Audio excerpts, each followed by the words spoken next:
Jim Alexander here at the Movieguide Awards. Check out my interviews. I got John Voight on the way, so take a look at it and see what's coming on Hallmark. So I saw you are near 100 movies for career total credits. Did you know that? You're at 97, I believe. That is a lot more than I can count. I don't think that that's movies. I think that's like films and every episode of anything I've ever done. You know what I mean? Something like that. Yeah, probably it is. You know what I mean? Because I've done a lot of things. I've done a lot of television early on, and an episode, the guest shot and stuff, and it's fun.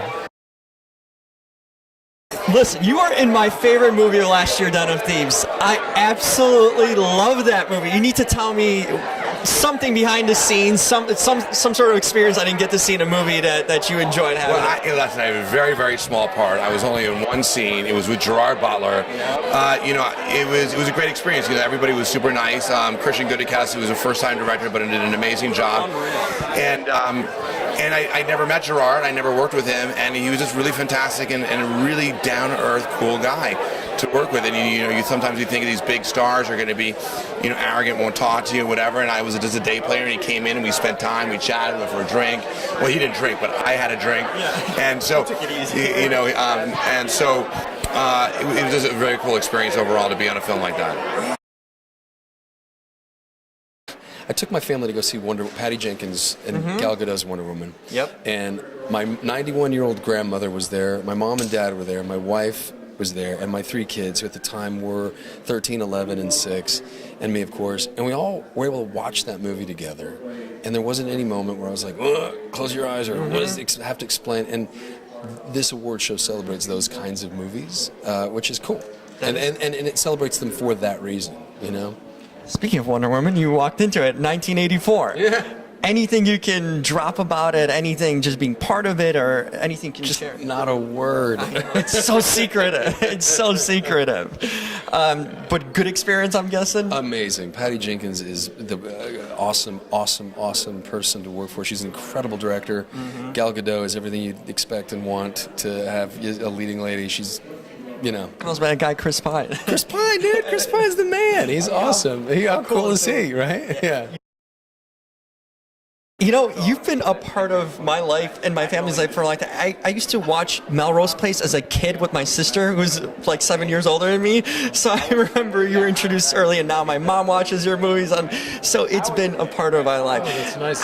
How have you been able to sustain such a long career in an industry where, in a sense, it's tough to even get jobs, but you've managed to really go through different decades and eras and still produce quality television?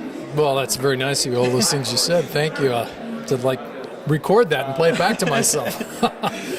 Listen, it's a blessing. That's the way I look at it. It's a big blessing in my life to have sustained the career I've sustained, for 37 years now. Lori Loughlin and I are right about the same number, 37 or 38 years we've been, consistently working. So I look at it as a real gift, and to have been on some shows that have gone and had such audience appeal, like General Hospital and Melrose Place, and now When Calls the Heart. So just beyond grateful.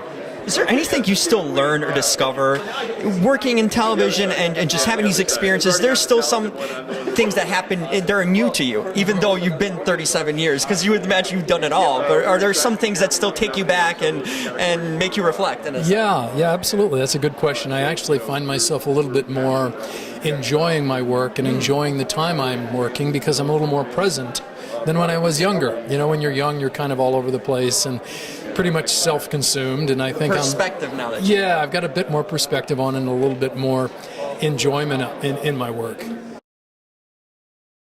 I'm no fashionista, but damn, this is a hell of a dress. How did you pick it out, and how did it come about?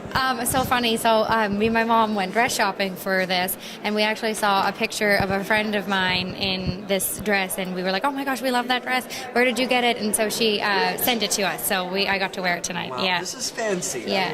Thank tremendous. You. Thank you what very amazes much. me, you're in your just career getting started, basically, but you've done like 40 movies already and TV shows. What has been the key for you to, at a young age, to be getting work consistently, which is tough? Actors, jobs are fleeting, and what's been the key for you to consistently work, which is a credit in itself?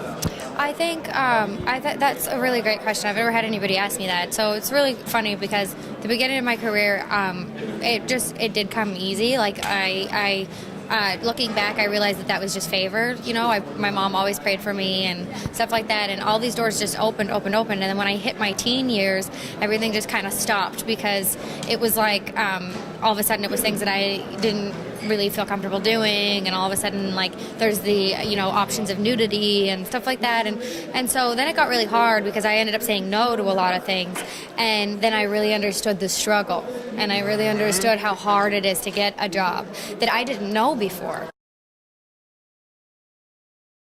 You know, the thing about Hallmark, I know my mother watches it 24/7. It's like the ESPN for her watching. But these movies have not only a certain, there's some sense of like family and love. Message, always love. Like in my case, there's usually a prince, which is great. Is it the Beatles? Is it? I mean. I feel like Hallmark's the Beatles. It kind of is, and it's like it just gives you hope. And it's like for someone that's single in today's dating world, like, man, I got to turn on Hallmark and see like this is still possible out there. You know, is this real? What kind of feelings do you guys get from movies like that? The Christmas movies or the movies with romance? I mean, how do you feel about them? And just being, how does it resonate with you personally? I mean, I love them. I love a feel-good movie. I like that you can kind of just shut off and absorb a story and not think about everything else, and it just kind of makes you warm. And I'm lucky I get to do quite a few Hallmark movies, and I get to film them, and they're just as fun making them as they are watching them. So. It would seem like they're fun. They actually do. They really are. They're really fun. That's good to know. Actually, how about you, Sam? Like, what's your kind of feeling towards these movies? How do they impact you? Impacts me. It's a good question. You know, for a long time, I was really obsessed with the idea of being too cool for Hallmark movies, and then I watched one and I cried a lot. I realized that I'm not cool enough to watch Hallmark movies.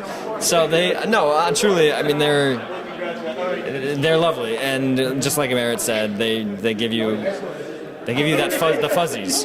You know, there's like no other way to describe it. You just get fuzzies because of them. It's the same with fuzzies that I get from hanging out with my little 10-pound dogs. You know, and they jump That's on my lap. And all you need is dogs, right? Romance, love, holidays, and dogs. I think we completed the trifecta here. Amen. How's this night going for you guys? Are you having fun? I mean, this is a different kind of award show in a sense. Positive messages, positive movies. How are you guys having fun and enjoying this? It's really great. Yeah, totally enjoying this. Yeah. It's great. Yeah. Like, are drinks coming? Is this like kind of like the Golden Globes? You want to give me some insight info or anything like that? Or? Well, these guys are a little. Look, I mean, I think, you know, we set out to make a fair and balanced film in Chappaquiddick, but one that we knew would light a fire, like especially, you know, as it relates to family and faith, like and redemption. Yeah, absolutely. But a question of that synergy between morality and power, and sort of what that means, and how it was relatable back when this story happened in 1969, right? And today, 50 years later. So we're just very proud of the film. Jason Clarke is our star. John Kern is our director. Wonderful actors like Taylor Nichols. I mean, we've been blessed. It's a great cast. Ed Helms, Jim Gaffigan, Ed Helms Bruce. has a very different role too that you usually Totally, see. yeah. Bruce Dern as Joe Kennedy, Kate Mara as Mary Jo Kopechne, excuse me, and it was an amazing experience to be involved in, and we're really happy to be here. I saw you carrying like a teddy bear award. Was that like a gummy bear almost in a sense? No, it's because the gentleman who is the head of the Movieguide, his last name is Bear. It's Baehr. Yeah. But so the bear is the symbol. The mystery solved. So I'm going. That is cute. I love gummy bears. So it's just like it does look like a gummy. It totally does. What What's it like? This is a different type of event. I mean, you celebrate movies that are for everyone. Kids, family. Yeah. My mom loves Hallmark. This is probably going to be a highlight of her whole week seeing this, me being here. I think everybody loves Hallmark. Even people who won't admit it. It just, I love Hallmark. What about Hallmark in the movies, it sends a positive message of love and family. And I think we kind of lack that in a lot of movies. How do you feel about it being part of films like that and the messages that we don't get these days in a sense? That way? No, I think it's really, really, really important. I think just for people's psyches, for people's well-being, to have those kinds of entertainment. There's a place for everything else, but we do need that for balance, because it's really important for people to feel optimistic, because we start to feel, especially these days, very news, you turn it on and very dark, very pessimistic, very scary. So more and more, this kind of entertainment is important. It's just so, for our health. It's so relevant. My mom, I call it the ESPN of for her. It's 24/7 Hallmark. It legitimately is. You're very good. You're very good at talking, and that's good. That gift. They said the gift of gab was a gift. Yeah. So you know how to engage with people. Well, you can use that for good, and hopefully you are. You're here, so this is good.